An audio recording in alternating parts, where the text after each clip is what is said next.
sallallahu alaihi wasallam na'amila dami amalla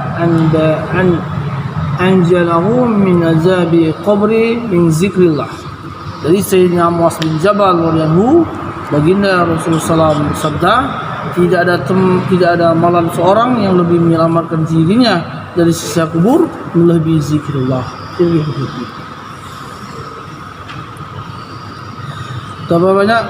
Betapa mengerikan siksa kubur. Hal ini hanya dipahami oleh orang-orang yang mengetahui hadis-hadis tentang siksa kubur tersebut. Apabila Sayyidina Utsman radhiyallahu anhu pergi ke kuburan, ia akan menangis hingga janggutnya basah oleh air mata. Seorang bertanya, telah diceritakan kepadamu tentang surga dan neraka, namun kau tidak menangis seperti tangisanmu ketika berada di kubur. Ia menjawab, kubur adalah persinggahan pertama menuju akhirat. Siapa yang selamat di tempat ini, ia akan mendapatkan kemudahan di tempat berikutnya. Barang siapa tidak selamat di tempat ini, ia akan mendapat kesulitan di tempat-tempat berikutnya. Lalu ia membacakan sabda baginda Nabi SAW, aku tidak pernah menyaksikan pemandangan yang lebih mengerikan daripada kubur. Sayyidina Aisyah radhiyallahu anha berkata, setiap selesai sholat, baginda Rasulullah SAW selalu berdoa memohon perlindungan dari siksa kubur. Dari Sayyidina Zaid radhiyallahu anhu, baginda Nabi SAW sabda, seandainya aku tidak khawatir kalian tidak mau menguburkan jenazah karena takut, niscaya aku akan berdoa kepada Allah Subhanahu wa taala agar diperdengarkan siksa kubur kepada kalian.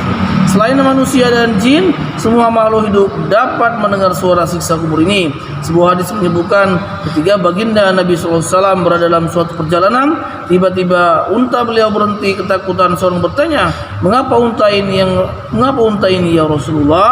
Sabda baginda Nabi SAW, ada seorang yang sedang disiksa dalam kuburnya karena suara jeritannya, unta ini berhenti ketakutan. Ketika baginda Nabi SAW sedang duduk dalam masjid, beliau melihat beberapa orang sedang bergurau sambil tertawa-tertawa. Lalu beliau bersabda, jika kalian mengingat maut, tentu kalian tidak akan seperti ini. Tidak ada hari yang berlalu kecuali kubur berkata, aku adalah rumah persinggahan, aku adalah rumah kesendirian, dan aku adalah rumah belatung-belatung dan binatang-binatang melata. Jika seorang yang imannya sempurna dikuburkan, maka kubur akan berkata, kedatanganmu sangat berkah, kamu sangat baik, kamu telah tiba di antara orang-orang yang berjalan di muka bumi ini, kamulah yang paling aku cintai, dan kini kamu telah diserahkan kepadaku, maka kamu akan melihat bagaimana aku berbuat baik kepadamu. Lalu kubur akan meluas sejauh mata memandang, dan dibukakan bagi orang itu satu pintu dari surga, sehingga berhembuslah terus menerus angin wewangian yang semerbak, harum, dan macam-macam nikmat yang lain.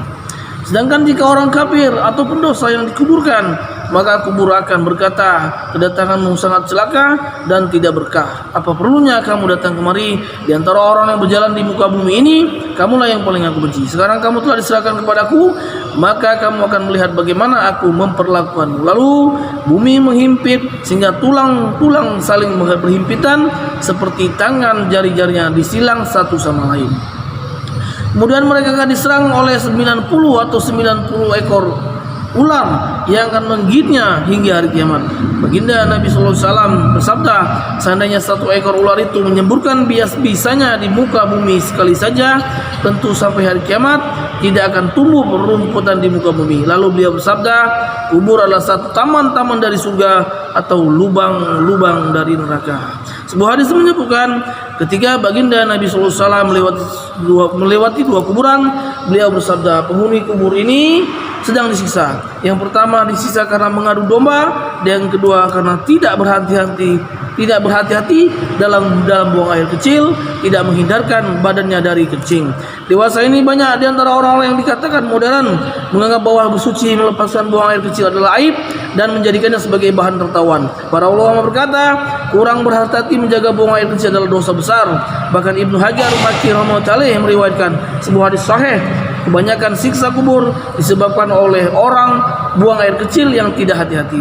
Hadis lain menyebutkan bahwa yang pertama kali akan dituntut dalam kubur adalah masalah buang air kecil. Siksa kubur adalah sesuatu yang sangat dahsyat, sebagaimana dosa-dosa tertentu menyebabkan seorang menderita siksa kubur. Demikian pula ibadah-ibadah tertentu menyebabkan terpeliharanya seorang dari siksa kubur. Disebutkan dalam sebuah hadis bahwa surat Tabarak hendaklah setiap malam dibaca sebelum tidur karena dapat menjauhkan dari siksa kubur dan siksa api neraka. Adapun masalah yang berhubungan dengan zikir telah disebutkan dalam hadis yang lain. Dari Sayyidina Abu Darda radhiyallahu baginda Rasulullah bersabda, sungguhnya Allah Subhanahu wa taala akan membagikan pada hari kiamat beberapa kaum yang wajah mereka penuh dengan nur. Mereka duduk di atas mimbar-mimbar mutiara sehingga manusia cemburu kepada mereka. Mereka bukan para nabi, bukan para syuhada. Seorang badui berkata, terangkanlah sifat-sifat mereka kepada kami ya Rasulullah, sehingga kami dapat mengenali mereka. Baginda Rasulullah SAW menjawab, mereka adalah orang-orang yang saling mencintai karena Allah Subhanahu wa taala.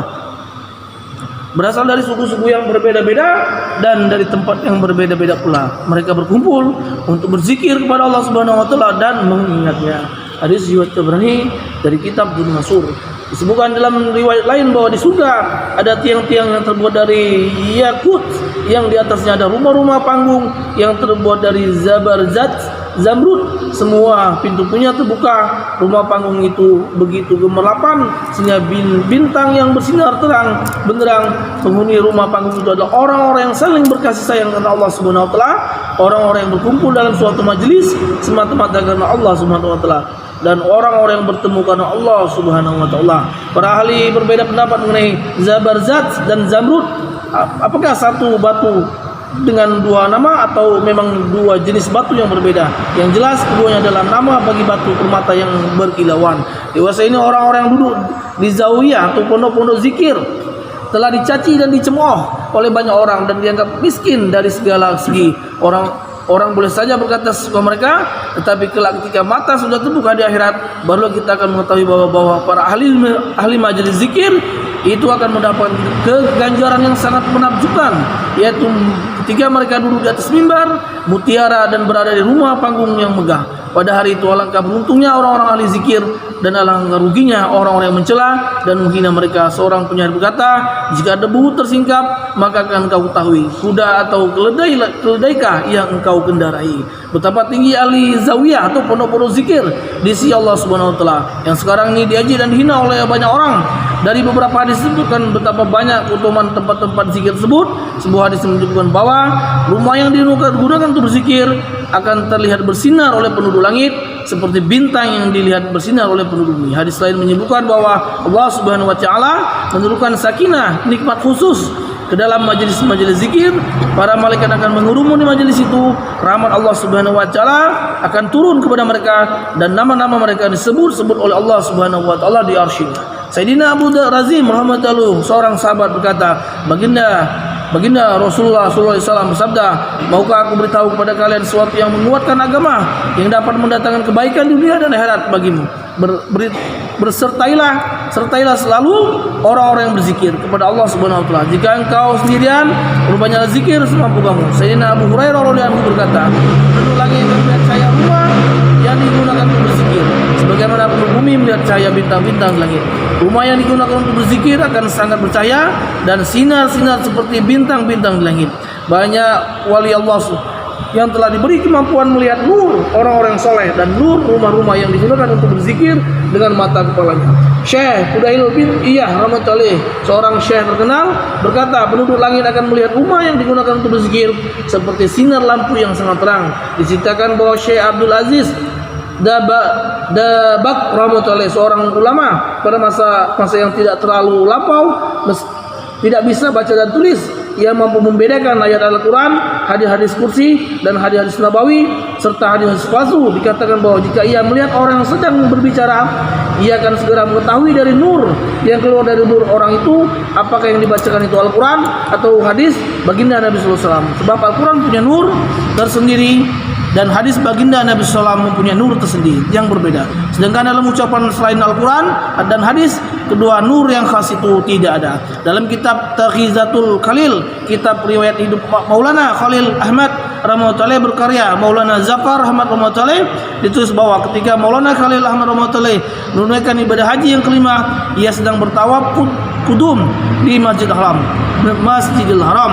Ketika itu saya Maulana Zafar Ahmad sedang duduk di sisi Syekh Muhyiddin rahmatullahi, seorang ulama India yang hijrah ke Mekah, murid pewaris keilmuan Syekh Imadul Muhajir rahmatullahi yang masyhur sebagai ahli kasyaf. Ketika itu sedang sibuk membaca kitab salawat sebagai wiridnya. Lalu tiba-tiba ia berpaling kepada saya dan berkata, siapakah yang masuk ke Masjidil Haram saat ini sehingga tiba-tiba seluruh tanah haram dipenuhi dengan nur? Saya hanya berdiam. Bersamaan dengan itu Maulana Khalil Ahmad rahmatullahi selesai dari tawafnya dan berjalan melewati Maulana Muhyiddin rahmatullahi. Maulana Muhyiddin rahmatullahi berdiri sambil tersenyum dan berkata pada saya, baru kuketahui siapakah yang telah membuat tanah haram ini dipenuhi dengan nur dengan kehadirannya. Masih banyak keutamaan majlis zikir yang telah disebutkan di dalam hadis baginda Nabi Sallam. Di antara sebuah hadis yang menyebut bahwa sebaik-baik ribat adalah salat dan majlis zikir. Ribat maksudnya menjaga perbatasan negara Islam agar selamat dari serangan orang-orang kafir. Alhamdulillah, kita bacakan keuntungan zikir secara umum. Kita ini nak mengusahakan la ilaha illallah Muhammadur Rasulullah. Nabi katakan orang yang sukses itu adalah orang di akhir hidupnya bisa mengucapkan kalimat la ilaha illallah Muhammadur Rasulullah. Insyaallah ini Allah mau sampaikan. Musyawarah.